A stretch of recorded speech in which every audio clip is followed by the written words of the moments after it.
Mayong buntag sa ato tanan sukuman kay nimat pa naman kita pagsidyo. And first gajud nga ako buhaton pag mumata ako ng sadyo is di ko gajud kalimtan mag-ampo anay ako di sir ako mubangon. Then pag human ko pag-ampo mutindog na ako dyaon magbasa na dadyon ako nan Bible.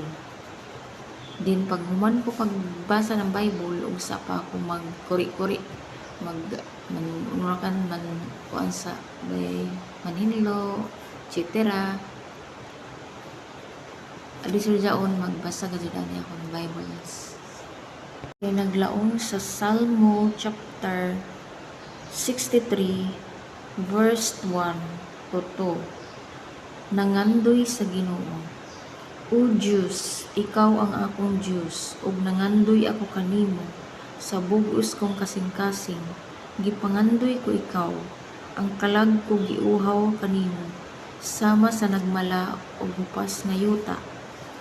Pakita ako kanimo diha sa imong templo, ug patanawa ako sa imong gahom ug himaya.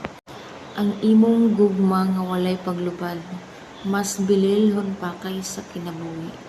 Busa daygon ko ikaw, pasalamatan ko ikaw samtang ako buhi pa.